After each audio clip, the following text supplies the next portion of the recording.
कश्मीर के चुनाव में गया था। चुनाव के दौरान जब मैं जम्मू एयरपोर्ट पर उतरा, मौसम थोड़ा वहां खराब था। मैं एयरपोर्ट के अंदर गया, एक मौलवी मुझे मिले, वो मुझे बोले राम राम। मैं समझा नहीं, मैंने कहा पता नहीं किसको कह रहे हैं। फिर उसने कहा योगी जी राम राम। मैं उसकी तरफ देखा, मैंने कहा भाई ये तो मौलवी है और मुझे राम राम क्यों कह रहा है। तो वहां पे एक जवान था, मैंने कहा भाई ये मौलवी क्या मुझे कह रहा है। कहा हां। तो एयरपोर्ट के अधिकारी भौचक थे।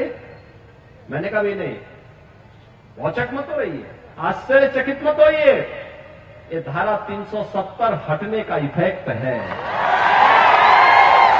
और बहनों और भाइयों, मैं आपसे यही कहने के लिए आया हूं, मैं आपसे यही कहने के लिए आया हूं, वासियों से मैं यही अपील करने के लिए आया हूं। ये जो चुनाव चल रहा है ना, ये चुनाव केवल सत्ता प्राप्त करने का मात्र चुनाव नहीं है। मोदी जी के नेतृत्व में एक भारत श्रेष्ठ भारत बनाने का जो अभियान चल रहा है, महाराष्ट्र इसमें और मजबूती दे, इसकी अपील करने के लिए मैं आया हूं।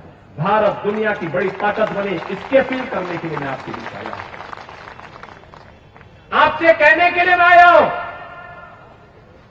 कि सत्ताएं तो आएंगी जाएंगी, 1947 से ही होता रहा है, लेकिन हमारा भारत रहना चाहिए और भारत दुनिया की सबसे बड़ी ताकत बनना चाहिए, मोदी जी के नेतृत्व में बनना चाहिए।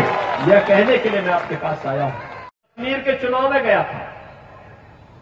चुनाव के दौरान जब मैं जम्मू एयरपोर्ट पर उतरा, मौसम थोड़ा वहां खराब था। मैं एयरपोर्ट के अंदर गया, एक मौलवी मुझे मिले, वो मुझे बोले राम राम। मैं समझा नहीं, मैंने कहा पता नहीं किसको कह रहे हैं। फिर उसने कहा योगी जी राम राम। मैं उसकी तरफ देखा, मैंने कहा भाई ये तो मौलवी है और मुझे राम राम क्यों कह रहा है। तो वहां पे एक जवान था, मैंने कहा भाई ये मौलवी क्या मुझे कह रहा है। कहा हां। तो एयरपोर्ट के अधिकारी भौचक थे।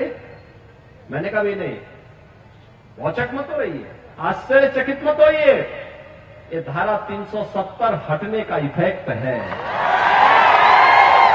और बहनों और भाइयों, मैं आपसे यही कहने के लिए आया हूं, मैं आपसे यही कहने के लिए आया हूं, वासियों से मैं यही अपील करने के लिए आया हूं।